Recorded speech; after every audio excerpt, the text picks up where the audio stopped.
وعلى آلہ الطیبین الطاہرین واصحابہ الراشدین المہدیین اما بعد فاعوذ باللہ من الشیطان الرجیم بسم اللہ الرحمن الرحیم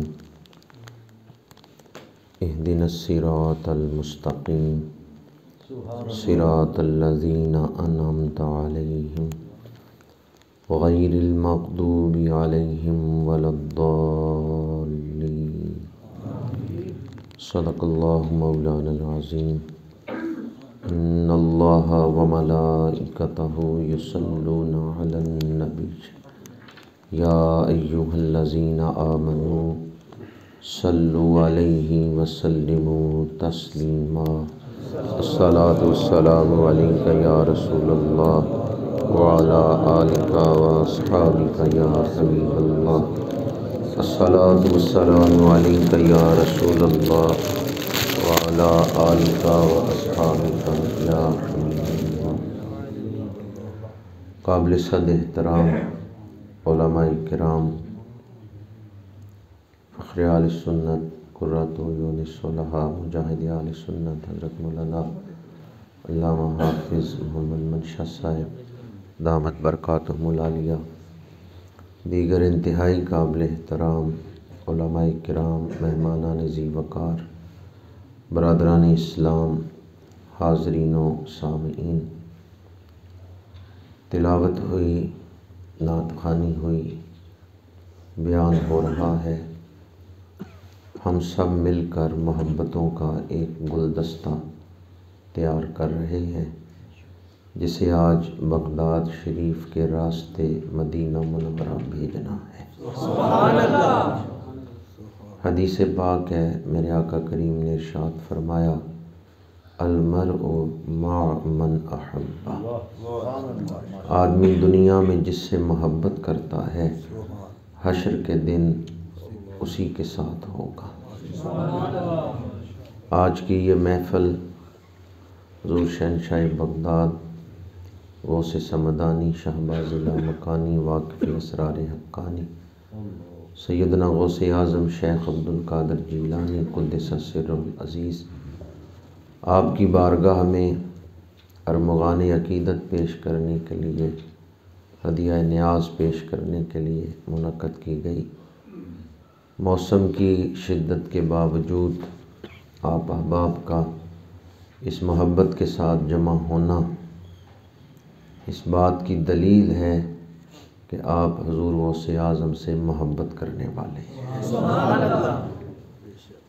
جس محبت کے ساتھ آپ لوگ یہاں جمع ہوئے ہیں، دعا گو ہوں خالق کائنات کل قیامت کے دن حضور غوث اعظم کا قرب عطا فرمائے، آپ کی معیت نصیب فرمائے۔ حدیث پاک ہے، قیامت کے میدان میں اعلان ہوگا این المتحابون فی، وہ کون سے لوگ ہیں جو اللہ کی وجہ سے آپس میں محبت رکھتے ہیں؟ تو وہ لوگ جن کی محبت کا سبب اللہ تھا، دنیا میں ایک دوسرے سے محبت کرتے تھے اللہ کی وجہ سے، قیامت کے دن اللہ تعالیٰ انہیں عرش کا سایہ عطا فرمائے گا۔ ہم اولیاء اللہ سے محبت کرتے ہیں تو اللہ کی وجہ سے ہی محبت کرتے ہیں کہ یہ اللہ والے ہیں، تو جو محبت اللہ کی وجہ سے ہے وہ محبت اللہ کے ساتھ ہے۔ اس لیے اولیاء اللہ کی محبت شرک نہیں ہے، بلکہ یہ تو اللہ کی خاص نعمت ہے۔ اللہ تعالیٰ نے انسان کو جو نعمتیں عطا فرمائی ہیں ان میں ایک خاص نعمت ہے اہل اللہ کی محبت۔ ان الذین آمنوا وعملوا الصالحات سیجعل لهم الرحمن ودا، بے شک وہ لوگ جو ایمان لائے اور انہوں نے نیک اعمال کیے، ان قریب رحمان ان کے لیے ود بنائے گا، ایسے دل پیدا کرے گا جو ان سے محبت کرنے والے ہیں۔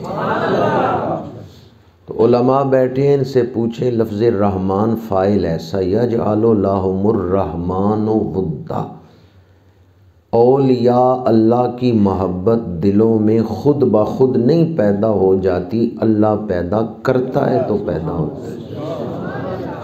اولیاء اللہ کی محبت جو دلوں میں پیدا ہوتی ہے یہ اللہ کی رحمت کی وجہ سے پیدا ہوتی ہے۔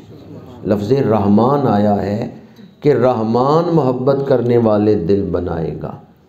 تو اگر کسی دل میں اہل اللہ کی محبت ہے، اللہ والوں کی محبت ہے، تو وہ شکرانہ کرے کہ اللہ نے اس کے دل پر رحمت فرمائی۔ ان رحمت اللہ قریب من المحسنین، بے شک اللہ کی رحمت نیکوکاروں کے قریب ہے، محسنین کے قریب ہے۔ تو ہم بھی ان کے قریب نہ ہو جائیں جن کے قریب اللہ کی رحمت ہے۔ وَاعْلَمُوا أَنَّ اللَّهَ مَعَ الْمُتَّقِينَ، فرمایا خوب کان کھول کے سن لو، خوب جان لو، اللہ متقین کے ساتھ ہے۔ وَاعْلَمُوا أَنَّ اللَّهَ مَعَ الْمُتَّقِينَ، تو ہم بھی ان کے ساتھ نہ ہو جائیں جن کے ساتھ اللہ ہے۔ یہی دعوت ہے اہل سنت و جماعت کی، آؤ ان سے محبت کرو جن سے اللہ محبت کرتا ہے۔ بعض لوگ کہتے ہیں اللہ کی کسی سے رشتہ داری نہیں ہے، قرآن پاک میں ہے لم یلد ولم یولد، اللہ کی کسی سے رشتہ داری نہیں ہے۔ تو یہ ٹھیک ہے، اللہ کی کسی سے رشتہ داری نہیں ہے، اس کا کوئی بیٹا یا باپ نہیں ہے۔ جس قرآن میں ہے لم یلد ولم یولد، اسی میں ہے یحبہم و یحبونہ۔ جس قرآن میں ہے لم یلد ولم یولد، اسی میں ہے اللہ ولی الذین آمنوا۔ جس قرآن میں ہے لم یلد ولم یولد، اسی میں ہے قل ان کنتم تحبون اللہ فاتبعونی یحببکم اللہ۔ اللہ رشتہ داری نہیں رکھتا پر دلداری رکھتا ہے، محبت فرماتا ہے اپنے بندوں کے ساتھ۔ تو وہ کتنے خوش نصیب ہیں جن سے اللہ محبت فرما رہا ہے۔ ہمیں بھی ان سے محبت کرنا چاہیے یا نہیں کرنا چاہیے؟ جن سے اللہ محبت کرتا ہے ان سے ہم بھی محبت کرتے ہیں۔ یہی اس محفل پاک کی دعوت ہے، یہی اہل سنت و جماعت کا عقیدہ ہے کہ جن سے اللہ محبت کرتا ہے ہم بھی ان سے محبت کرتے ہیں۔ اللہ جن پہ فضل کرنا چاہتا ہے انہیں اپنے ولیوں کی محبت عطا فرما دیتا ہے۔ خطبہ کے دوران میں نے سورہ فاتحہ کی مشہور آیات تلاوت کی ہیں، آپ سب کو یہ یاد ہیں، اہدنا الصراط المستقیم صراط الذین انعمت علیہم غیر المغضوب علیہم ولا الضالین۔ اپنی مرضی سے تو ہم اللہ تعالیٰ سے بہت کچھ مانگتے ہیں، یا اللہ دولت دے دے، صحت دے دے، اولاد دے دے، خوشیاں دے۔ اپنی مرضی سے تو ہم بہت کچھ مانگتے ہیں، کبھی اس سے بھی پوچھا ہے کہ تو بتا کیا مانگے، تو بتا کون سی چیز تجھ سے مانگی جائے۔ اللہ کریم نے قرآن پاک میں دعائیں نازل فرمائی ہیں، اللہ نے انسان کو سکھایا ہے کہ یہ چیزیں مجھ سے مانگو۔ قرآن اللہ کا کلام ہے، پھر اس میں دعائیں کیوں ہیں؟ اللہ تو دینے والا ہے، اللہ مانگنے والا نہیں ہے، پھر اس میں دعائیں کیوں ہیں؟ اللہ نے قرآن پڑھنے والوں کو سکھایا ہے، تعلیم دی ہے کہ دھیان کرو ان چیزوں کی طرف، یہ چیزیں مجھ سے مانگو۔ اس لیے قرآن پاک میں دعائیں ہیں۔ سب سے پہلے اللہ کریم نے کیا مانگنا سکھایا ہے؟ اہدنا الصراط المستقیم، پروردگار سیدھے راستے کی ہدایت عطا فرما۔ قرآن کی پہلی دعا، یا اللہ ہدایت عطا فرما۔ ہدایت انسان کی سب سے بڑی ضرورت ہے۔ ہدایت یافتہ انسان فرشتوں سے افضل و اعلیٰ ہے، اور بے ہدایتہ انسان شیاطین سے بدتر ہے۔ سمرا ہوا انسان فرشتوں سے افضل و اعلیٰ، اور بگڑا ہوا انسان درندوں سے بھی زیادہ خطرناک ہے۔ درندے اتنا نقصان نہیں پہنچاتے جتنا بگڑا ہوا انسان نقصان کرتا ہے۔ تو قرآن پاک میں سب سے پہلے کیا مانگنا سکھایا ہے؟ ہدایت مانگنا سکھایا ہے۔ جس دور میں ہم زندگی گزار رہے ہیں، ہر شخص کا دعویٰ یہی ہے کہ ہم ہدایت پہ ہیں، ہر جماعت کا یہی دعویٰ ہے، ہر مسلک کا یہی دعویٰ ہے۔ ہر خطیب جو منبر پہ بیٹھ کے تقریر کرتا ہے وہ قرآن کی آیتیں پڑھ کے ثابت کرتا ہے، دلیلیں دیتا ہے کہ ہم ہدایت پہ ہیں، ہم حق پہ ہیں، میری جماعت میں داخل ہو جاؤ، ہم ہی حق پہ ہیں، ہم ہی ہدایت پہ ہیں۔ یا اللہ، ہر کوئی ہدایت کا دعوے دار ہے تو کوئی نشانی بتا دے تاکہ ہم فرق کر سکیں کون ہدایت پہ ہے کون ہدایت پہ نہیں۔ نشانی پتہ ہو تو کھرے کھوٹے میں فرق کرنا آسان ہوتا ہے۔ پہلی بات تو یہ یاد رکھیں، ہر قرآن پڑھنے والا ہدایت پہ نہیں۔ یضل بہ کثیرا ویہدی بہ کثیرا۔ اگر کوئی قرآن کی آیت پڑھ کے کہے جی میں حق پہ ہوں میں حق پہ ہوں، تو نشانی دیکھ لیں پھر مانیں ہر قرآن پڑھنے والا ہدایت یافتہ نہیں۔ یہ میرا فتویٰ نہیں ہے، یہ اللہ کا فرمان ہے، یہ قرآن کی آیت ہے۔ یہ استدلال کر کے کسی عالم نے فتویٰ نہیں جاری کیا، یہ اللہ نے فرمایا ہے یضل بہ کثیرا ویہدی بہ کثیرا۔ کتنے لوگ ایسے ہیں قرآن پڑھ کے گمراہ ہو جاتے ہیں، کتنے ایسے ہیں جو قرآن پڑھ کے ہدایت پاتے ہیں۔ یا اللہ کوئی نشانی بتا دے تاکہ ہمیں پتہ چلے کہ کون سے لوگ ہیں جو قرآن پڑھ کے ہدایت پاتے ہیں۔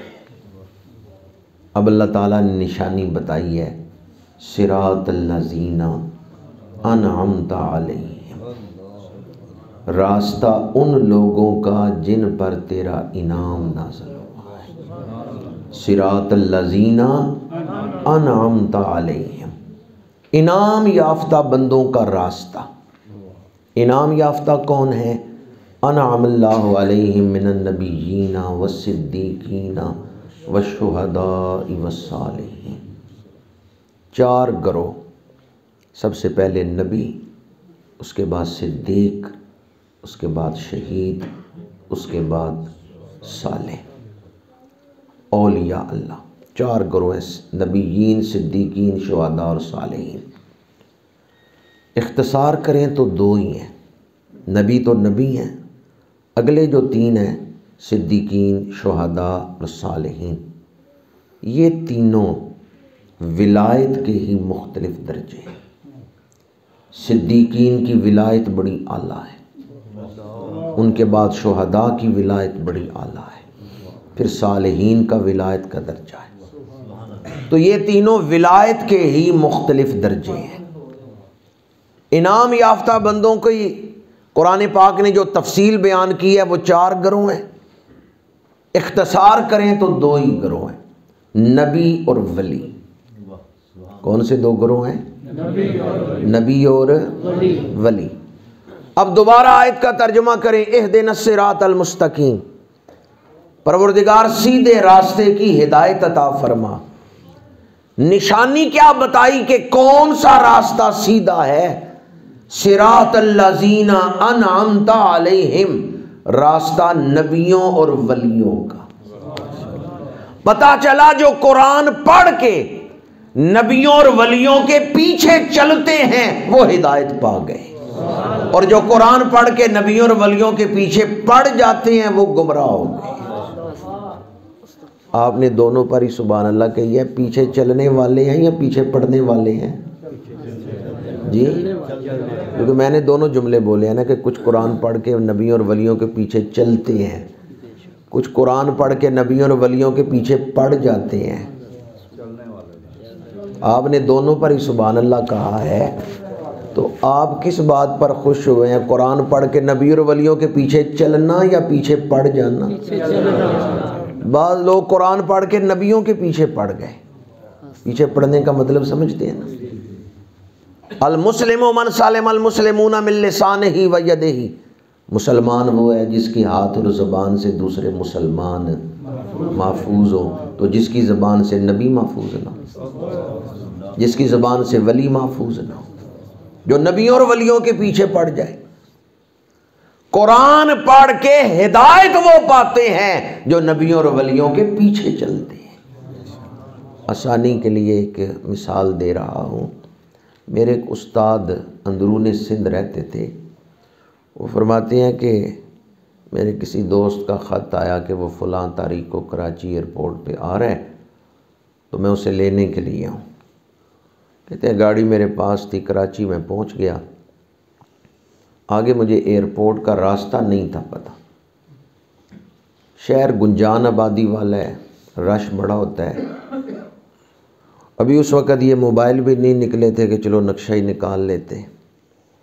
ان کا میں نے گاڑی سڑک کے کنارے کھڑی کر دی کہ پہلے راستہ پوچھ لوں ایئرپورٹ پہ راستہ کون سا جاتا ہے، پھر میں سفر کروں. ایک راہگیر سے پوچھا بھی میں نے ایئرپورٹ جانا ہے، راستہ بتا دو. اس نے کہا سیدھے جاؤ، پھر دائیں ہاتھ مڑنا، اوور برج جائے گا اسے پار کرنا، پھر بائیں ہاتھ مڑنا، پھر آگے ایک چوک آئے گا دائیں ہاتھ مڑنا. وہ دائیں بائیں اتنے اس نے بتائے کہ میں نے کہا مجھے تو یاد ہی نہیں رہیں گے. اگر میں غلط ٹریک پہ چڑھ گیا سفر بھی جاری رہے گا، منزل سے بھی دور ہوتا رہوں گا. کئی لوگوں کو یہ بات نہیں سمجھ آتی. بندہ غلط ٹریک پہ چڑھ جائے سفر بھی جاری، منزل بھی دور. اس لیے یہ دیکھتے رہنا چاہیے کہ میں کہیں غلط ٹریک پہ تو نہیں چڑھ گیا. استاد کہتے ہیں میں نے سوچا بھی پہلے راستہ کنفرم کر لوں پھر آگے چلوں گا. جس بندے نے مجھے راستہ بتایا اس نے دائیں بائیں اتنے بتائے کہ وہ مجھے یاد ہی نہیں رہے. ایک آدمی کار ڈرائیور جا رہا تھا، میں نے اس کو ہاتھ دیا، اس نے گاڑی روکی. میں اس کے پاس گیا، اپنا مسئلہ بتایا. بھی راستہ تو میں نے پوچھا ہے پر مجھے سمجھ نہیں آئی، تم ڈرائیور ہو شاید کوئی آسان راستہ بتا سکو. میں نے ایئرپورٹ پہ جانا ہے، آسان راستہ بتا دو. اس کار ڈرائیور نے کہا تم نے ایئرپورٹ پہ جانا ہے؟ میں نے کہا ہاں. اس نے کہا راستہ کیوں پوچھتے ہو؟ میں بھی ایئرپورٹ پہ جا رہا ہوں، تم اپنی گاڑی میری گاڑی کے پیچھے لگا لو. دائیں بائیں یاد رکھنے کی ضرورت ہی نہیں، تم میرے پیچھے چلتے آنا، میں تمہیں توڑ منزل پہ پہنچا دوں. کیا خیال ہے آپ کا؟ توڑ منزل پہ پہنچانے والا رابر مل جائے اللہ کا فضل نہیں ہوگا؟ بعض دوست تو سمجھ گئے ہیں کہ بات کدھر جا رہی ہے. بعض کے لیے ذرا کھولنے کی ضرورت ہے. ایئرپورٹ پہنچنا ہو، راستہ نہ پتہ ہو، توڑ پہنچانے والا رابر مل جائے، بندہ کہتا ہے شکر ہے اب میں نے اس کے پیچھے ہی چلنا ہے، توڑ منزل پہ پہنچ جاؤں گا. جس نے اللہ کی بارگاہ میں مقرب ہونا ہو، مقام رضا تک پہنچنا ہو، حضور غوث اعظم جیسا رہنما مل جائے، حضرت داتا گنج بخش علی حجویری جیسا رہنما مل جائے، حضرت خواجہ معین الدین چشتی اجمیری جیسا رہنما مل جائے. اب اسے دائیں بائیں دیکھنے کی ضرورت نہیں، ان کے پیچھے چلتا رہے، یہ توڑ منزل پر پہنچا دے. حدیث پاک ہے بخاری شریف میں، میرے آقا کریم نے فرمایا ہم قوم لا یشکا جلیسہم، ایسے لوگ بھی اس دنیا میں ہیں جن کے پاس بیٹھنے سے مقدر سنور جاتا ہے، جن کی صحبت سے ہی دل کی دنیا سنور جاتی ہے.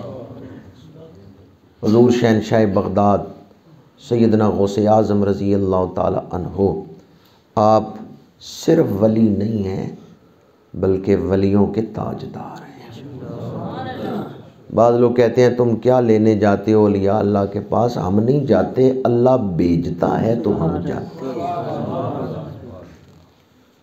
وَاصْبِرْ نَفْسَكَ مَعَ الَّذِينَ يَدْعُونَ رَبَّهُمْ بِالْغَدَاةِ وَالْعَشِيِّ يُرِيدُونَ وَجْهَهُ وَلَا تَعْدُ عَيْنَاكَ عَنْهُمْ تُرِيدُ زِينَةَ الْحَيَاةِ الدُّنْيَا. سورہ کہف کی آیت. فرمایا ان سے آنکھیں نہ پھریں جو صبح و شام اللہ کا ذکر کرتے ہیں. وَاصْبِرْ نَفْسَكَ، اپنے آپ کو جوڑے رکھو ان کے ساتھ، اپنا تعلق مضبوط رکھو ان کے ساتھ. کن کے ساتھ؟ یریدون وجہہ، جو اللہ کی رضا چاہتے ہیں، صبح شام اس کا ذکر کرتے ہیں. وَلَا تَعْدُ عَيْنَاكَ عَنْهُمْ، اور دھیان رکھنا تمہاری آنکھیں ان سے نہ پھریں، ان سے آنکھیں نہ پھریں. یہ نہیں فرمایا آنکھیں نہ پھیرنا، فرمایا آنکھیں نہ پھریں. دونوں میں فرق کیا ہے؟ فرق یہ ایسا نہ ہو کہ تم سمجھتے رہو آنکھیں لگی ہوئی ہیں جبکہ آنکھیں پھر چکی ہو. اس بات کا دھیان رکھنا. فرمایا ان سے آنکھیں نہ پھریں، یعنی ان کے ساتھ تعلق مضبوط ہو. اور سورہ کہف کا میں نے حوالہ دیا ہے تو بہت سارے احباب کو پتہ چل گیا ہوگا، یہ وہی صورت ہے جس میں ایک کتے کا ذکر ہے جو ولیوں کے دروازے پہ بیٹھ گیا. قلبہم باسط ذراعیہ بالوسیط، ذات کا کتا ہے پر بیٹھ ولیوں کے دروازے پہ گیا ہے. اللہ نے اس کا کتا پن دور کر دیا ہے. قلبہم، ان کا کتا. حضرت صدر الافاضل سید نعیم الدین مراد آبادی رحمۃ اللہ تعالیٰ علیہ فرماتے ہیں کہ اندر اصحاب کہف کروٹ بدلتے تھے جو غار میں سوئے ہوئے تھے، تو اس وقت دروازے پہ بیٹھا ہوا کتا بھی کروٹ بدلتا تھا. اور اللہ تعالیٰ نے اس کو شان کیا عطا فرمائی ہے، قرآن میں اس کتے کا ذکر کیا ہے. ویسے وہ کتا ولیوں کے قافلے میں شامل نہ ہوتا تو کیا اس کا ذکر قرآن میں آتا؟ قرآن میں ذکر آ رہا ہے تو سنگت کی وجہ سے آ رہا ہے. جب سنگت ولیوں کے ساتھ ہوگی، یہ بے شک کتا ہے پر جن کا کتا ہے وہ تو اللہ کے ولی ہے. نسبت کی وجہ سے قسمت بدل گئی. جیڑا اللہ دے ولیاں دا کردہ ہے سنگ، اس کچھتے بھی آ جاندہ ہیرے دا رنگ. اس ہیرے دا پیندہ نہیں کوڈی بھی مل، جیڑا ٹوٹ کے تے گر جائے کسے ہار جو. جیڑا اللہ دے ولیاں دا کردہ ہے سنگ، جو اللہ والوں کی سنگت اختیار کر لے، ان کی نسبت اختیار کر لے. اب یہ نہیں دیکھا جائے گا کہ تم کتنے ماڑے ہو، یہ دیکھا جائے گا نسبت کس کے ساتھ. نسبت سے قسمت سنور جاتی ہے. قرآن پاک میں کتنی ایسی مثالیں ہیں کہ محض نسبت کی وجہ سے اللہ تعالیٰ نے چیزوں کو شان عطا فرما دی. قوم موسیٰ علیہ السلام آئے ہیں پانی مانگنے کے لیے. وَإِذِ اسْتَسْقَىٰ مُوسَىٰ لِقَوْمِهِ، حضرت موسیٰ علیہ السلام نے دعا مانگی، یا اللہ پانی عطا کر. اللہ نے کیا فرمایا ہے؟ فَقُلْ نَضْرِبْ بِعَصَاكَ الْحَجَرَ، ہم نے حکم دیا اے موسیٰ اپنا ڈنڈا اس پتھر پہ مارو. کیا حکم دیا؟ صرف ڈنڈا یا اپنا ڈنڈا؟ صرف ڈنڈے کا ذکر نہیں. علماء بیٹھے ہیں، ان سے پوچھیں کاف ضمیر ہے، بے عصاک الحجر، آپ اپنا عصا یہاں ماریں. مطلقاً عصا کا ذکر نہیں، اپنا عصا یہاں ماریں. یہ کاف ضمیر کا مطلب کیا ہے؟ پیارے موسیٰ آپ کا عصا جس پتھر پہ لگے گا نا، میں وہاں سے بھی چشمے جاری کر دوں. حضرت بی بی مریم، حضرت عیسیٰ کی ولادت کا وقت قریب ہے، بھوک لگی ہے، پاس کھانے کی چیز کوئی نہیں. اللہ کریم نے فرمایا حزی الیک بجذع النخلہ، اس درخت کو ہلاؤ، اسے حرکت دو، آپ پہ تازہ پھل گرے گا. کھجور کا جو درخت ہے اس پہ کوئی پھل نہیں تھا لگا ہوا، خشک درخت تھا. حضرت بی بی مریم نے ہاتھ لگا کے ہلایا ہے، ہاتھ واپس نہیں آیا اپنے فطرتی مقام پہ، کھجوریں گرنا شروع. خشک درخت کو ہرا کس نے کیا ہے؟ اللہ نے. تو اللہ نے ہاتھ کیوں لگوایا حضرت بی بی مریم کا؟ اللہ ہاتھ نہ لگواتا ویسے ہی کھجوریں گرا دیتا، ویسے ہی خشک درخت کو ہرا کر دیتا. ہاتھ کیوں لگوایا ہے؟ تاکہ قرآن پڑھنے والوں کو پتہ چل جائے خشک درخت اللہ ہی ہرے کرتا ہے، پھل اللہ ہی عطا کرتا ہے، پر کب عطا کرتا ہے؟ جب کسی ولی کا ہاتھ لگ جاتا ہے۔ نسبت کی برکت کو بھی ظاہر کرنا مقصود ہے۔ خشک درخت اللہ ہی ہرے کرتا ہے، پر کب کرتا ہے؟ جب کسی ولی کا ہاتھ اٹھ جاتا ہے۔ تو میں نے آپ کے سامنے قرآن پاک سے چند آیات بیان کی ہیں، آیات پڑھنے کا شرف حاصل کیا ہے کہ قرآن نسبت کی برکت کو بیان کر رہا ہے، نسبت کی شان قرآن بیان کر رہا ہے۔ اور قرآن پاک نے اولیاء اللہ کا ذکر کیا ہے، ان کے واقعات بیان کیے ہیں۔ قرآن پاک میں حضرت عاصم بن برقیہ کا ذکر ہے جو تخت لے کے آئے تھے۔ اسی طرح قرآن پاک میں ایک گائے کا ذکر ہے جسے ذبح کر کے، ولی کی گائے تھی، ایک مردہ ایک مقتول کے جسم کو لگایا گیا، مردہ زندہ ہو گیا۔ قرآن پاک میں اصحاب کہف کا ذکر ہے، حضرت بی بی مریم کا ذکر ہے۔ یہ اولیاء کا ذکر قرآن نے کیوں کیا ہے؟ منشاء خداوندی یہ ہے ولیوں کا ذکر ہوتا رہے۔ کوئی قرآن کو مٹا سکتا ہے؟ قرآن کی حفاظت اللہ نے اپنے ذمے لی ہے، تو اللہ نے ولیوں کے ذکر کی حفاظت اپنے ذمے لی۔ قرآن قیامت تک رہے گا، ولیوں کا ذکر قیامت تک ہوتا رہے گا۔ اللہ نے اس لیے قرآن میں ولیوں کی شان بیان کی ہے، عظمت بیان کی ہے، تاکہ دنیا کو پتہ چلے منشاء کلام خداوندی یہ ہے، اللہ چاہتا ہے کہ میرے ولیوں کا ذکر ہوتا رہے۔ اس لیے ولیوں کا ذکر کرنا قرآن کی منشاء کے عین مطابق ہے۔ آج ہم جس ولی کا ذکر کر رہے ہیں وہ صرف ولی نہیں ہے۔ میں یہ نہیں کہتا کہ حضور غوث اعظم غوث ہیں، میں تو یہ کہتا ہوں غوث ان کے دروازے کے گدا ہیں۔ حضرت سلطان باہو رحمۃ اللہ تعالیٰ علیہ خود سلطان ہیں، پر کہتے ہیں شہر بغداد دے ٹکڑے منگسا تے کرساں میراں میر۔ خود سلطان ہیں پر کہتے ہیں در غوث کا میں بکاری ہوں، در غوث کا میں سائل ہوں۔ بحر العلوم مرجع العلماء اعلیٰ حضرت شاہ احمد رضا خان بریلوی رحمۃ اللہ تعالیٰ علیہ علم کا سمندر ہیں، یادگار ابو حنیفہ ہیں، پر جب دروازہ غوث پہ حاضر ہوتے ہیں کہتے ہیں تجھ سے در، در سے سگ، اور سگ سے ہے مجھ کو نسبت۔ نعرہ تکبیر، اللہ اکبر، نعرہ رسالت، یا رسول اللہ، نعرہ حیدری، یا علی، غوثیہ، یا غوث، نعرہ غوثیہ، یا غوثیہ، تجھ سے در، در سے سگ، اور سگ سے ہے مجھ کو نسبت۔ میری گردن میں بھی ہے دور کا ڈورا تیرا۔ ادب سیکھنا ہے تو کسی ادب والے کے پاس بیٹھے۔ اعلیٰ حضرت نے کس طرح ذکر کیا ہے؟ یہ نہیں کہا میں در غوث کا کتا ہوں، کہا نہیں، جو در غوث کا کتا ہے میں اس کتے کا بھی نوکر ہوں۔ تجھ سے در، در سے سگ، اور سگ سے ہے مجھ کو نسبت۔ اعلیٰ حضرت کہتے ہیں میں شہنشاہ بغداد کے دروازے کا جو سگ ہے میں اس کا بھی نوکر ہوں۔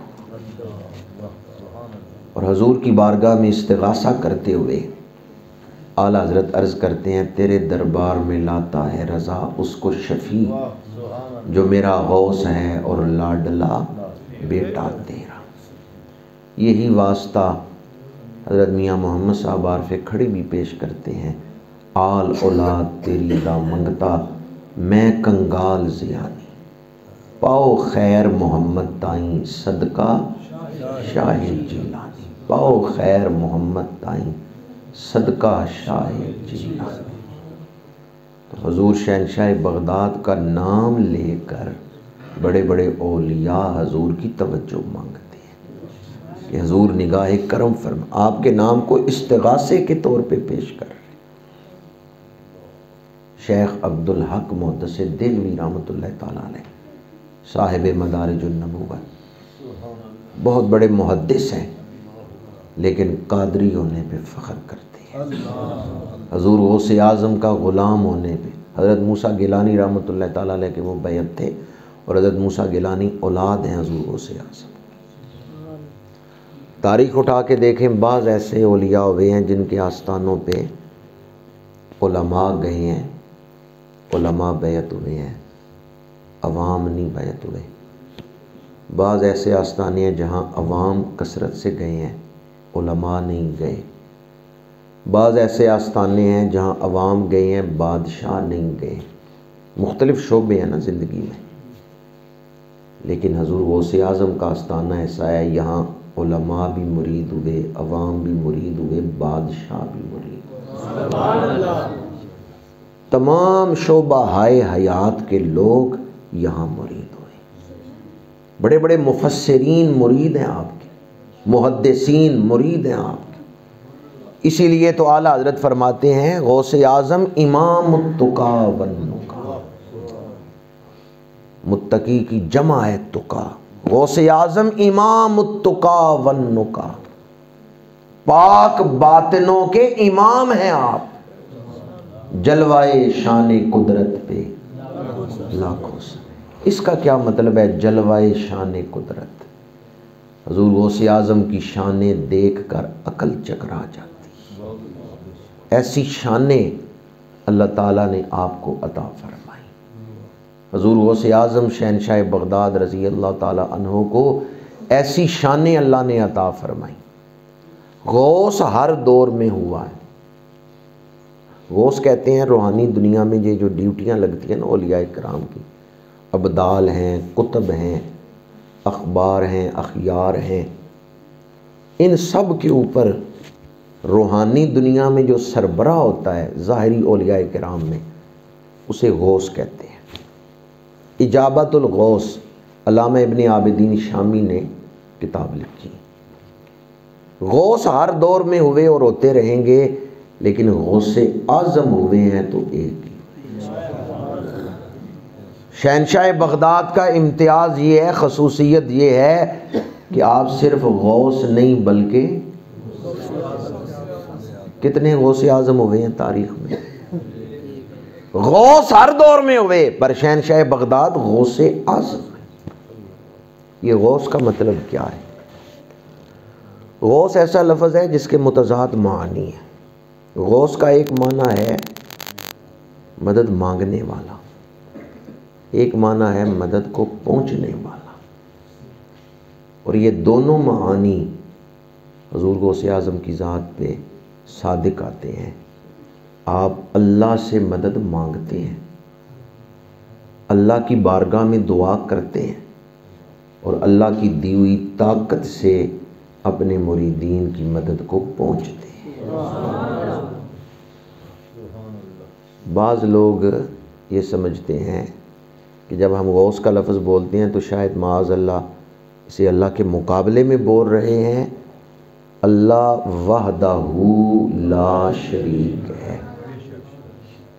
ہم اولیاء کی اور نبیوں کی اور ولیوں کی جو شانیں مانتے ہیں، ہمارا یہ عقیدہ ہے نبیوں اور ولیوں کو اللہ نے شانیں عطا کی ہیں۔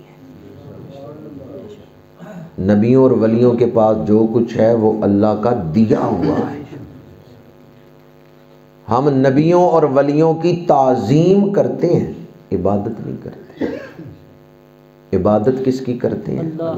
وحدہ لا شریک۔ ابھی میں بغداد شریف کے سفر سے آیا ہوں، کتنے دربار وہاں ایسے ہیں کہ مسجد اور دربار اکٹھے ہیں۔ مسجد سے گزر کے دربار شریف تک لوگ جا رہے ہیں۔ کئی جگہیں ایسی ہیں کہ مسجد اور دربار شریف متضاد ہیں۔ کیا مطلب؟ اذان ہوتی ہے، آپ نے نماز کے لیے کھڑا ہونا ہے تو دربار شریف دوسری طرف ہے، قبلہ دوسری طرف ہے، پر میں نے دیکھا ہے جب لوگ نماز کے لیے کھڑے ہوتے ہیں قبلہ کی طرف منہ کر کے کھڑے ہوتے ہیں۔ یہ اس بات کا ثبوت ہے کہ ہم عبادت اللہ کی کرتے ہیں، ہم اللہ کے سوا کسی کی عبادت نہیں کرتے۔ سجدہ ہم وحدہ لا شریک کو کرتے ہیں، معبود ہم مانتے ہیں تو اللہ ہی کو مانتے ہیں۔ بعض لوگ کہتے ہیں قبروں پہ جا کے شرک کرتے ہو، مجھے بتاؤ اللہ کی قبر بنے گی؟ شرک کہتے ہیں برابر کرنا، ایکول کرنا، ایک جیسا سمجھنا۔ کوئی مسلمان یہ نہیں سوچ سکتا کہ جی ولی اللہ کے برابر ہیں۔ ہم کہتے ہیں ولی اللہ کے بندے ہیں، اللہ نے انہیں تخلیق فرمایا ہے اور اللہ نے ان کو شان عطا فرمائی۔ حضور غوث اعظم کی کبھی نماز نہیں قضا ہوئی، یہ آپ نے اکثر سنا ہوگا۔ سجدہ کس کو کرتے تھے؟ تو اب اللہ کے برابر ہو گئے؟ وہ تو سجدہ کرتے ہیں اللہ کو۔ سمجھ رہے ہیں میں کیا کہہ رہا ہوں؟ حضور غوث اعظم تو سجدہ کرتے ہیں اللہ کو، تو پھر اللہ کے برابر کیسے ہو گئے؟ اس لیے ہم کسی ولی اور نبی کو اللہ کے برابر نہیں سمجھتے، ہم تو کہتے ہیں یہ اللہ کی مخلوق ہیں، اللہ نے ان کو بنایا ہے اور اللہ نے ان کو طاقتیں اور شانیں عطا فرمائی۔ فرق صرف یہ ہے کہ جو نہ ماننے والے ہیں وہ کہتے ہیں بھی اللہ کے دوست اور اللہ کے دشمن دونوں برابر ہیں، ہم کہتے ہیں اللہ کے دوست اور دشمن برابر۔ دیانتداری سے فیصلہ کریں، اللہ کی دوستی کا کوئی فائدہ ہے یا نہیں ہے؟ چند لوگ ہی بولے بندہ اللہ کا دوست بھی ہو اور شان بھی کوئی نہ حاصل ہو۔ یہاں تو کسی دنیا دار بادشاہ کا کوئی دوست ہو نا تو وہ اپنی دوستی پہ فخر کرتا ہے اور اس بات پہ خوش ہوتا ہے بادشاہ کا دوست، تو جو احکم الحاکمین کا دوست۔ اللہ کے دوست اور دشمن برابر نہیں، دشمنوں پہ پھٹکار ہے، لعنت ہے، اور جو دوست ہے، بخاری شریف کی حدیث قدسی ہے، حدیث قدسی اللہ کریم نے فرمایا بندہ نوافل کے ذریعے میرے قریب ہوتا ہے، میں اس سے محبت کرتا ہوں۔ فَإِذَنْ أَحْبَبْتُهُ كُنْتُ سَمْعَهُ الَّذِي يَسْمَعُ بِهِ وَبَصَرَهُ الَّذِي يُبْصِرُ بِهِ وَيَدَهُ الَّتِي يَبْطِشُ بِهَا وَرِجْلَهُ الَّتِي يَمْشِي بِهَا وَإِنْ سَأَلَنِي لَأُعْطِيَنَّهُ۔ فرمایا جب بندہ نوافل کے ذریعے میرے قریب ہوتا ہے میں رب اس سے محبت کرتا ہوں، اور جب میں بندے سے محبت کرتا ہوں آنکھیں بندے کی ہیں دیکھنا خدا کا ہے، کان بندے کے ہیں سننا خدا کا ہے، ہاتھ بندے کے ہیں پکڑنا خدا کا ہے۔ اللہ کیا وجود میں داخل ہو جاتا ہے؟ نہیں، اللہ حلول کرنے سے پاک ہے، اللہ اس بندے کو خاص روحانی طاقت عطا فرما دیتا ہے۔ یہ حدیث قدسی ہے، اور ایسی حدیثیں ہی نہیں کتابوں میں، ایسے بندے بھی امت کے اندر موجود رہے ہیں۔ صرف حدیثیں ہی ہیں کتابوں میں یا ان حدیثوں کے مصداق بندے بھی موجود ہیں؟ ایسے اولیاء بھی موجود رہے ہیں جو ان حدیثوں کے مصداق تھے۔ حدیث قدسی بخاری شریف میں ہے، فرمایا آنکھیں ولی کی ہیں دیکھنا۔ اللہ اندر داخل نہیں ہوتا، پھر اس کا مطلب کیا ہے کہ دیکھنا اللہ کا ہے؟ اس کا مطلب یہ ہے اللہ اس ولی کو دیکھنے کی طاقت عطا کر دیتا ہے، ایسا نور ولایت عطا کر دیتا ہے کہ بیٹھے بغداد میں ہیں اور اعلان کر رہے ہیں نظرت الی بلاد اللہ جمن کا خردلۃ علی حکم اتصالی، میں دنیا کے تمام شہروں کو ہتھیلی پہ اس طرح دیکھتا ہوں جس طرح رائی کا دانہ ہوتا ہے۔ رائی کا دانہ ہتھیلی پہ ہو تو اسے دیکھنا کوئی مشکل نہیں۔ فرمایا نظر تو الی بلاد اللہ جمان، یہ حضور شہنشاہ بغداد کا فرمان ہے، سیدنا غوث اعظم کا فرمان ہے، میں دنیا کے تمام شہروں کو ہتھیلی پہ اس طرح دیکھتا ہوں جس طرح رائی کا دانہ ہوتا ہے۔ اللہ نے دیکھنے کی خاص طاقت عطا فرما دی۔ حضرت فرید الدین وضو کرا رہے ہیں شہنشاہ بغداد کو، آپ نے چلو میں پانی لیا ہے۔ حضرت فرید الدین بیعت نہیں تھے آپ کی، بیعت تھے شیخ سنا کی، ویسے آپ کے طالب تھے، آپ کی خدمت میں آئے ہوئے تھے اور آپ کو وضو کرا رہے تھے۔ حضور شہنشاہ بغداد نے چلو میں پانی لیا ہے، فرمایا کسی کا مرشد برباد ہونے لگا ہے۔ یہ شیخ سنا جو تھے، یہ ایک عیسائی عورت پہ عاشق ہو گئے، رشتہ مانگا، اس کے باپ نے کہا بھی اگر خنزیر کا گوشت کھاؤ شراب پیو تو رشتہ دے دوں گا، یہ تیار ہو گئے۔ ایک ہاتھ میں خنزیر کا گوشت ہے، ایک ہاتھ میں شراب کا پیالہ ہے۔ حضور غوث اعظم بغداد میں بیٹھے ہیں اور شیخ صنعا کو دیکھ رہے ہیں۔ فرمایا کسی کا مرشد برباد ہونے لگا ہے۔ حضرت فرید الدین انہوں نے کوزہ رکھ دیا اور ہاتھ جوڑ کے کہا اس شیخ کا مرید آپ کو وضو اسی لیے کرا رہا ہے کہ میرے شیخ کو بچا لے۔ آپ نے یہاں بیٹھ کے پانی کا چھینٹا پھینکے، چھٹا مارا پانی کا، فرمایا شیخ صنعا ہوش کر، اللہ نے تجھے شان کیا عطا فرمائی تھی اور تو کہاں ذلیل ہو رہا ہے۔ شیخ صنعا عالم بھی تھے اور شیخ تھے، ہزاروں مریدین تھے ان کے، لیکن گمراہ ہو گئے، ایک عیسائی عورت کے عشق میں مبتلا ہو گئے۔ جب حضور شہنشاہ بغداد کے دستے مبارک سے مس ہونے والا پانی شیخ صنعا کی چھاتی پہ آ کے لگا، خنزیر کا گوشت پھینک دیا، شراب کا پیالہ پھینک دیا اور یہ کہتے ہوئے جنگل کی طرف دوڑ پڑے، میں نے اپنے رب کو ناراض کر لیا، میں نے اپنے رب کو ناراض کر لیا، ہائے میں نے کیا کیا۔ استغفار کرتے رہے، اللہ تعالیٰ نے واپس انہیں ان کے مقام پر فائز فرما دیا۔ حضور شہنشاہ بغداد کہاں تشریف فرما تھے اور کہاں دیکھ رہے تھے۔ حضور شہنشاہ بغداد رضی اللہ تعالیٰ عنہ منبر پہ جلوہ افروز ہیں، قلائد الجواہر میں ہے، رافضی آئے تو صحابہ کرام کے بے ادب ہوتے ہیں، صحابہ کرام کے گستاخ۔ اللہ تعالیٰ علامہ خادم حسین رضوی رحمۃ اللہ علیہ کی قبر پہ رحمت نازل فرمائے۔ جہاں وہ شیخ الحدیث تھے اور جہاں وہ استاذ العلماء تھے، وہاں وہ بہت بڑے خطیب بھی تھے۔ بعض اوقات خطیب ایک جملے میں کئی کتابوں کا مضمون بیان کر دیتا ہے۔ انہوں نے مینار پاکستان پہ تقریر کرتے ہوئے ایک جملہ کہا تھا، لیکن خطابت میں وہ شاہکار جملہ تھا کہ انہوں نے سمندر کو کوزے میں بند کر دیا۔ بعض لوگوں نے جب صحابہ کی بے ادبی کی، گستاخی کی، تو علامہ رضوی صاحب نے کہا در در کتےو مالکا نہیں پہ گئے۔ بڑی فصاحت والا یہ جملہ ہے، مالکا نہیں پہ گئے۔ کتا تو رکھا جاتا ہے، ابھی چوروں سے گھر والوں کو بچائے گا اور وہ گھر والوں کو ہی پڑ گئے۔ تو بعض لوگ صحابہ کرام کے بے ادب ہیں، صحابہ نے تو دین پھیلایا ہے، اللہ کے رسول نے صحابہ تک دین پہنچایا ہے، صحابہ نے حضور کے حکم پر پوری دنیا میں پھیلایا ہے۔ کسی کی قبر ترکی میں ہے، حضرت ابو ایوب انصاری، ابھی ان کا ذکر ہو رہا تھا کہ ان کے گھر حضور مہمان ہوئے، ان کا گھر مدینہ منورہ میں ہی تھا، وہ میزبان رسول ہیں، اور ان کی قبر کہاں ہے؟ ترکی میں۔ حضور کا دین پھیلانے کے لیے ترکی میں آئے تھے۔ کسی کا مزار چائنا میں، حضرت سعد بن ابی وقاص کا روزہ وہاں ہے۔ کسی کا ہمس میں، حضرت خالد بن ولید ہمس میں، کسی کا لبنان میں، کسی کا سوڈان میں۔ صحابہ کے روزے اتنے مختلف شہروں میں کیوں ہیں؟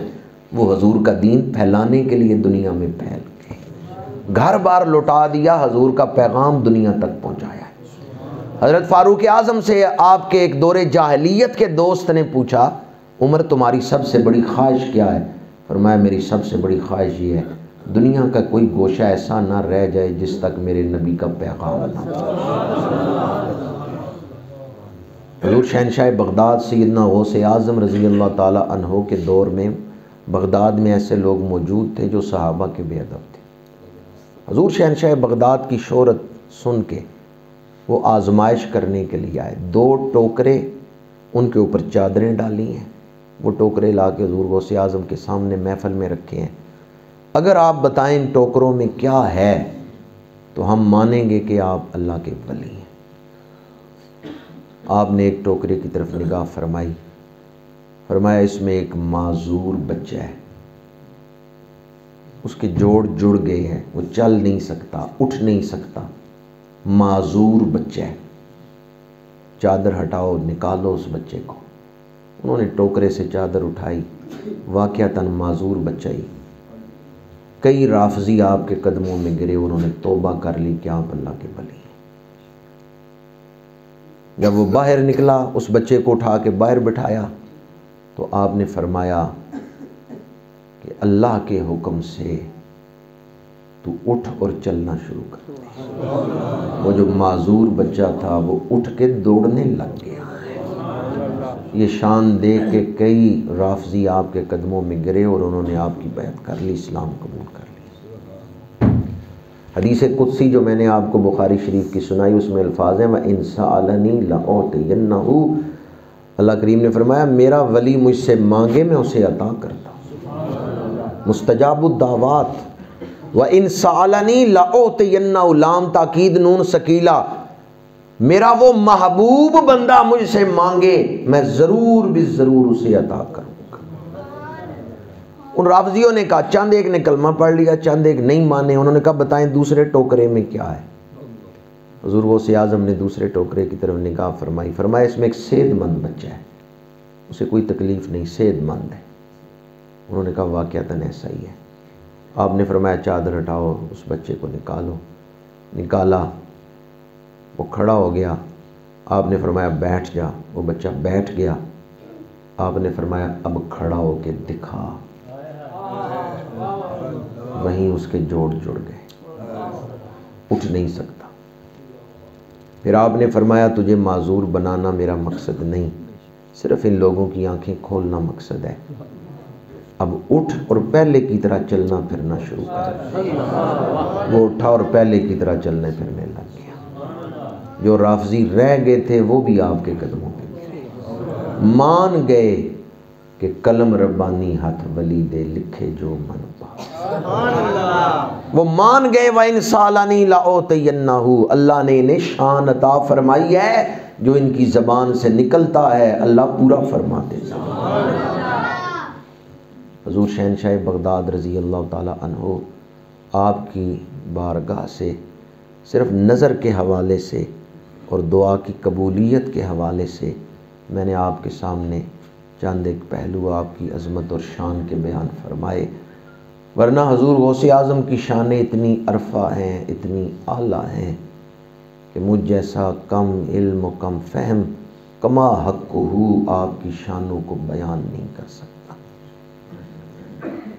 حضور شہنشاہ بغداد رضی اللہ تعالی عنہ نے ارشاد فرمایا کہ جو محبت کے ساتھ میری گلی سے گزر گیا اللہ اسے بھی بخشش عطا فرمائے۔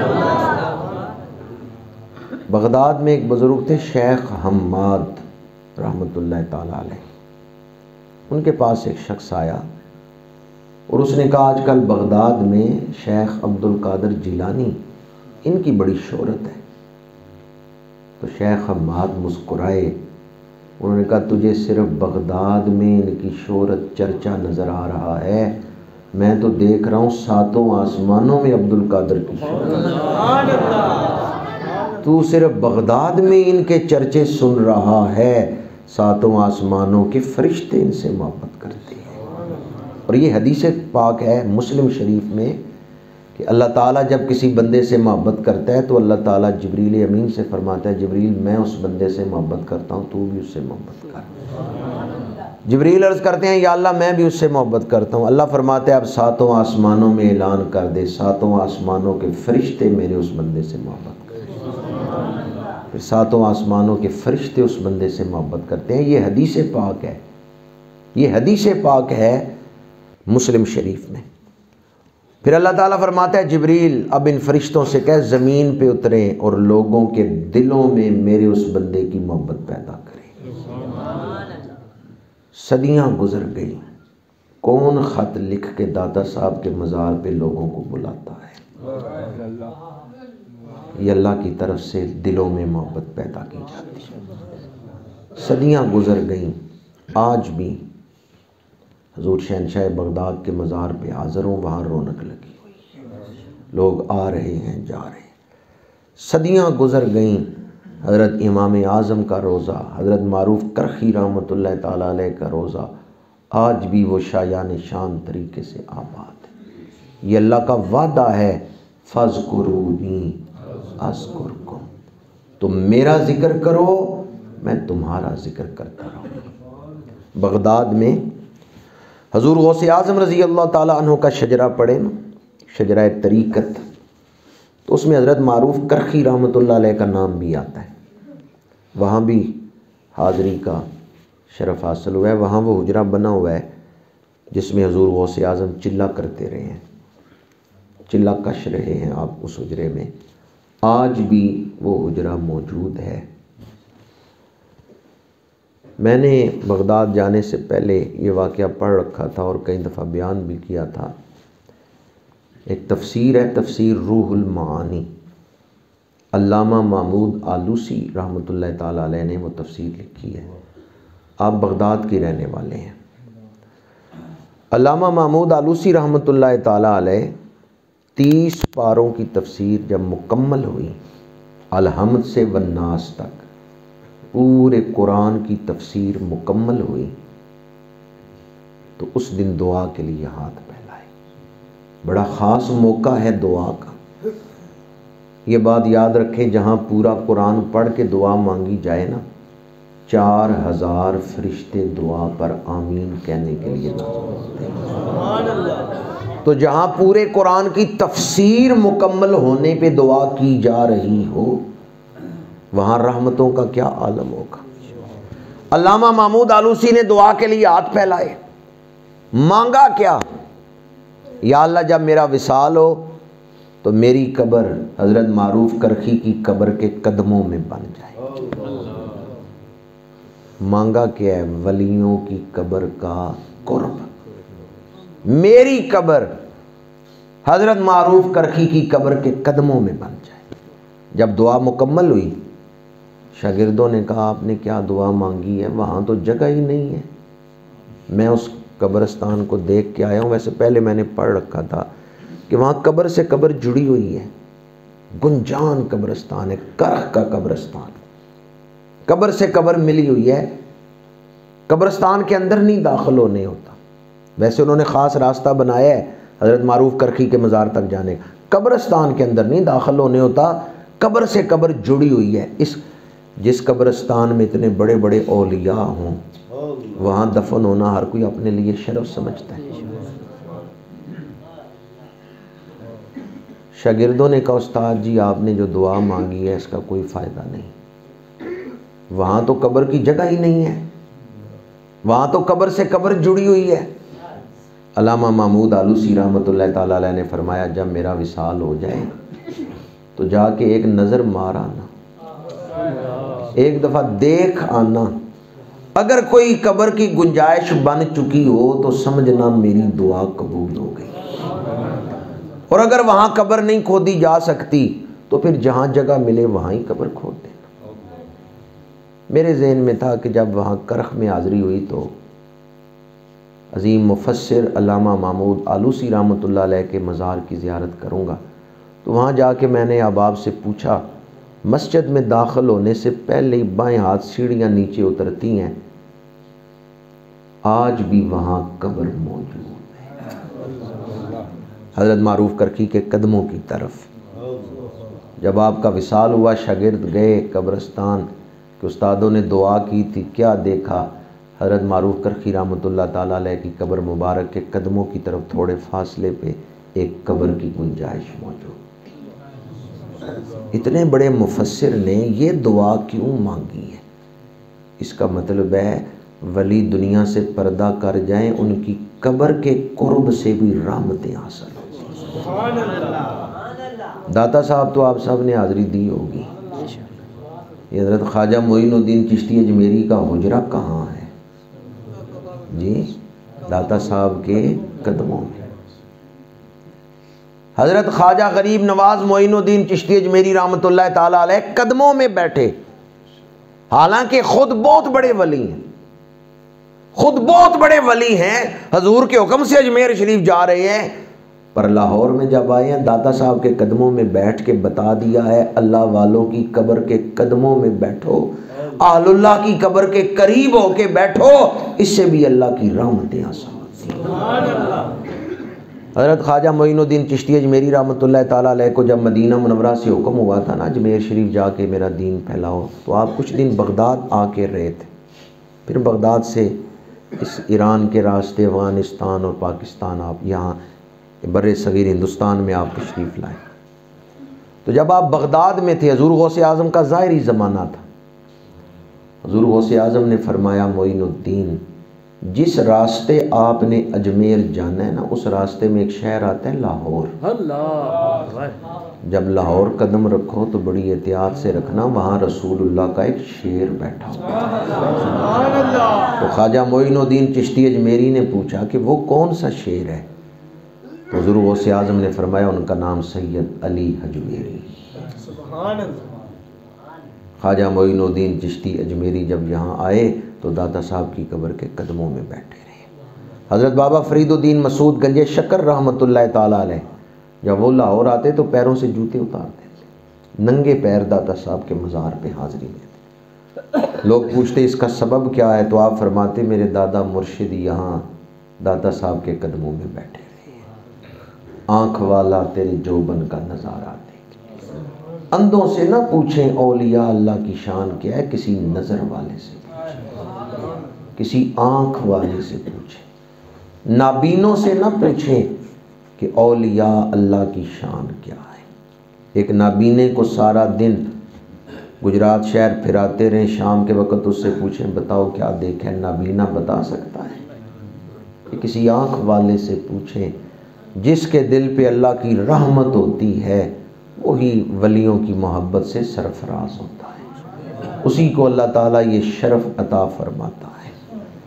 میں نے آپ کے سامنے اب تک دو چیزیں بیان کی، ایک تو قرآن پاک کی آیات جن میں ولیوں کی شان ہے، اور اس کے بعد حضور شہنشاہ بغداد کی شان کہ آپ صرف ولی نہیں سید الاولیاء ہیں. آپ صرف غوث نہیں بلکہ غوث اعظم ہیں. آپ فرد نہیں فرد اکمل ہیں. آپ صرف قطب نہیں بلکہ قطب اکبر ہیں. آپ محی الدین ہیں، دین کو زندہ کرنے والے ہیں. دو باتیں میں نے عرض کی ہیں، ایک تو حضور شہنشاہ بغداد کی شان، دوسرا قرآن پاک کی آیات جو ولیوں کی شانوں میں ہے. تیسری بات اور گفتگو کو سمیٹ رہا ہوں، شان ولایت تو ہم اکثر سنتے ہیں لیکن معیار ولایت کیا ہے، اولیاء کرام کا پیغام کیا ہے، اولیاء کرام کی سیرت کیا ہے. اولیاء کرام کی شان سننا، عرس منعقد کرنا، 11ویں شریف کی محفل منعقد کرنا بہت بڑی سعادت ہے، لیکن اس سے بڑی سعادت یہ ہے کہ ولیوں کے راستے پر چلنا. سمجھ رہے ہیں میں کیا کہہ رہا ہوں؟ اگر صحیح کہہ رہا ہوں تو پھر آپ تائید کر دیں. 11ویں شریف منانا بڑی سعادت ہے، عرس منانا بڑی سعادت ہے، لیکن اس سے بڑی سعادت ولیوں کے راستے پر چلنا. اگر 11ویں شریف منائیں پر 11ویں والے پیروں کی بات نہ مانیں تو کیا وہ خوش ہوں گے؟ اولیاء کی سیرت، ان کی تعلیمات کو اپنانا یہ سب سے بڑی سعادت ہے. ابھی میں نے عرض کیا حضور شہنشاہ بغداد کی کبھی نماز نہیں قضا ہوئی. آج کوئی دوست ارادہ کرتا ہے کہ انشاءاللہ، ویسے بہت سارے نمازی بیٹھے ہوئے ہیں لیکن تجدید عہد کرتے ہیں کہ انشاءاللہ نماز نہیں ضائع ہونے دیں گے. 2020 کے آخری دن ہیں اور اللہ اپنی حکمتوں سے بہتر واقف ہے. 2020 بڑی مشکلات میں گزرے. علماء، مشائخ، پیران عظام، ان کے پردہ کرنے کی جو رفتار ہے نا، دنیا سے جانے کی رفتار، وہ تیز ہو گئی. جتنے علماء اور بزرگ اس سال میں فوت ہوئے ہیں، ایک سال میں کبھی اتنے علماء یا اولیاء اکٹھے فوت نہیں ہوئے. یہ رفتار تیز ہو گئی ہے. اور اس کے علاوہ بھی وبائیں پھیلیں، مالی نقصان ہوئے لوگوں کے. 2020 مشکلات میں گزرے. امید کرتے ہیں اللہ کی رحمت سے کہ 2021 خوشیوں کا، برکتوں کا باعث بنے. دعا ہم کرتے ہیں، امید رکھتے ہیں، لیکن ہمیں اپنے اعمال پر بھی غور کرنا چاہیے. ہمارا ارادہ کوئی نہیں کہ 2021 خیر سے گزرے. کیا خیال ہے آپ کا؟ جی، جو ہماری چال ہے، جو ہمارے اعمال ہیں، جب میں کہتا ہوں الہی میرا حال دیکھ، حکم ہوتا ہے اپنا نامہ اعمال دیکھ. ہمارا کوئی جو ہے وہ ارادہ نہیں کہ 2021 خیر سے گزرے. کورونا آیا، بڑی مصیبتیں آئیں، پر مسجد میں نمازیوں میں کوئی اضافہ نہیں ہوا، جھوٹ کی کمی نہیں ہوئی. برائی اسی رفتار سے چل رہی ہے، بڑھ رہی ہے، گھٹ نہیں رہی. کبھی اولاد نے ماں باپ کے پیر پکڑ کے معافی نہیں مانگی کہ ابا جی راضی ہیں یا نہیں. ماں باپ ناراض ہوں تو گھر میں رحمتیں نازل ہوں گی؟ نہیں. موبائل کے ساتھ نوجوانوں کی رشتہ داریاں ہیں، ماں باپ کا کوئی خیال ہی نہیں ہے کہ اصل احسان تو میرے اوپر ماں باپ کا ہے. جس دور میں ہم زندگی گزار رہے ہیں اس میں ہماری محبت رسول صرف دعوے کی حد تک رہ گئی، صرف دعوے کی حد تک ہم باعمل مسلمان رہ گئے. جہاں تک عمل کا تعلق ہے، سنیارے کے پاس جائیں، پیتل لے کے جائیں تو کیا سونے کی قیمت پہ وہ خرید لے گا؟ وہ پہلے دیکھے گا یہ سونا ہے بھی یا نہیں. سونا ہے تو پھر کس کیرٹ کا ہے؟ 18 کیرٹ کا اور 24 کیرٹ کی قیمت مل جائے گی؟ نہیں. حضور غوث اعظم رضی اللہ تعالیٰ عنہ الفتح الربانی میں ارشاد فرماتے ہیں جس نے تیرے عمل چیک کرنے ہیں نا وہ بڑا باریک بین ہے. حضور غوث اعظم کا فرمان آپ کو سنا رہا ہوں. انہ علیم بذات الصدور. قیامت کے دن میزان لگے گا، اعمال تلیں گے، وزن ہوگا اعمال کا. تو حضور غوث اعظم فرماتے ہیں جس نے تیرے اعمال کا وزن کرنا ہے نا وہ بڑا باریک بھی ہے، وہ دلوں میں چھپے ہوئے راز جانتا ہے.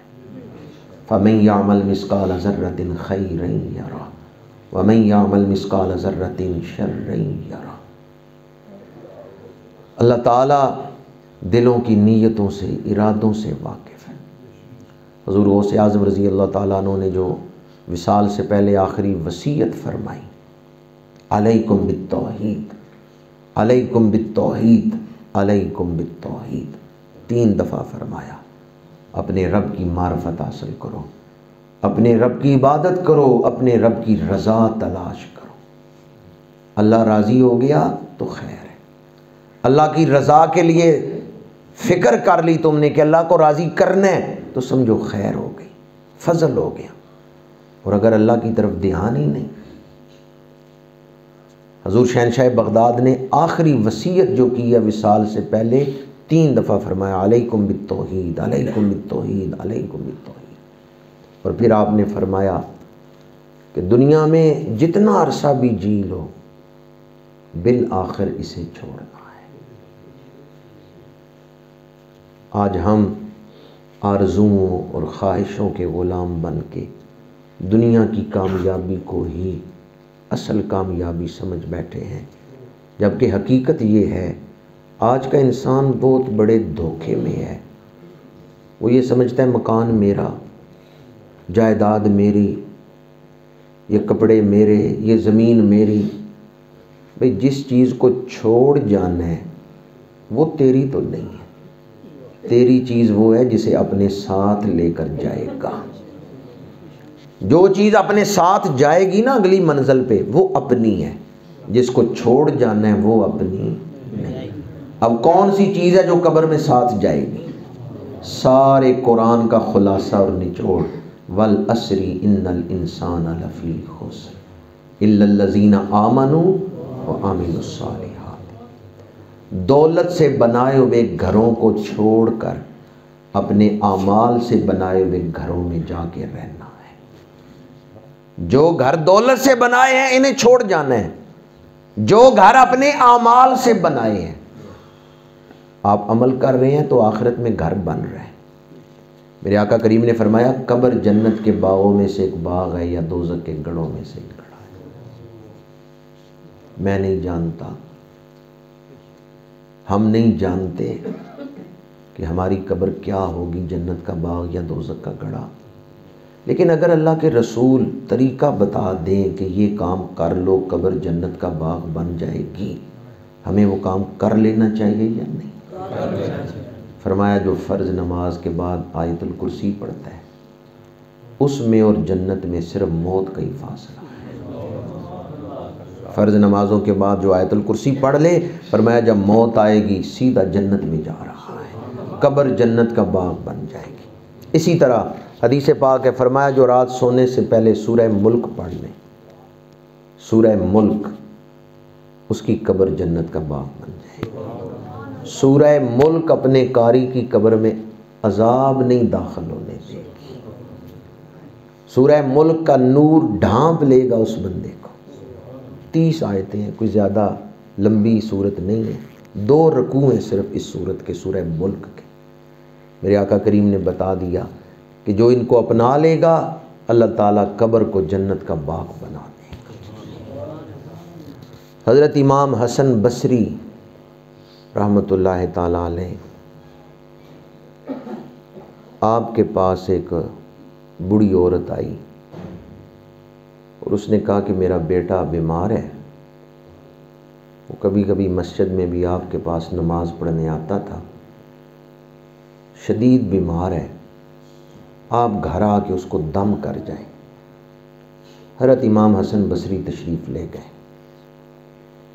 جب وہاں پہنچے تو کیا دیکھا، وہ نوجوان نزع کے عالم میں تھا، آخری وقت قریب آ گیا تھا، ایسی نشانیاں ظاہر ہو چکی تھیں کہ اب یہ نہیں بچے گا، یہ چند سانسوں کا مہمان ہے۔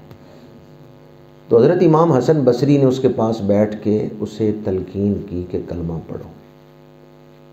اس نے کہا میں نہیں پڑھتا۔ اب آپ نے اس کو تلقین نہیں کی، بلکہ آپ نے خود اس کے پاس بیٹھ کے کلمہ پڑھنا شروع کیا کہ چلو میں پڑھتا ہوں۔ اس نے جب سنا تو وہ سننا بھی اس نے برداشت نہ کیا، بلکہ آپ کو دھکے دینے لگا اور برا بھلا کہنے لگا کہ میرے پاس سے اٹھ جاؤ، اور کلمے کی توہین کر کے کہنے لگا میرے پاس یہ نہ پڑھو۔ آپ کو دھکے دیے، اس نے اٹھا دیا اپنے پاس۔ آپ باہر تشریف لے آئے۔ جب آپ اس گھر سے باہر نکلے پیچھے رونے کی آواز آئی۔ آپ دوبارہ واپس اس گھر میں داخل ہوئے تو کیا دیکھا، وہ نوجوان فوت ہو چکا تھا، کفر پہ مر گیا۔ حضرت امام حسن بصری بڑے غمگین ہوئے کہ یہ تو کبھی کبھی مسجد میں نماز پڑھنے بھی آتا تھا، کفر پہ کیوں مر گیا۔ پہلی رات آپ نے عشاء کے بعد نفل پڑھ کے دعا مانگی، یا اللہ اس کا حال میرے اوپر کھول دے۔ رات گزر گئی، کوئی خواب نہیں آپ نے دیکھا۔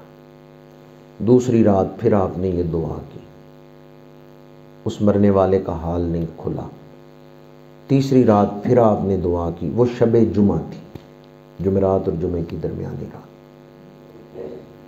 حضرت امام حسن بصری دعا کر کے سو گئے۔ 3 دنوں سے اسی نوجوان کی فکر میں تھے کہ وہ کفر پہ مر گیا۔ شب جمعہ آپ نے خواب دیکھا کہ آگ کے الاؤ میں وہ جل رہا ہے۔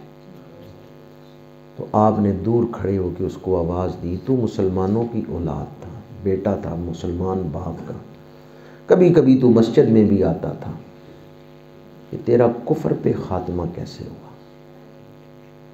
اس نے کہا، وہ آگ سے ہی جواب دیتا ہے، کہتا ہے حسن بصری قبر میں آ کے مجھے پتہ چلا ہے کہ کون سے اعمال کفر پہ موت کا باعث بنے ہیں۔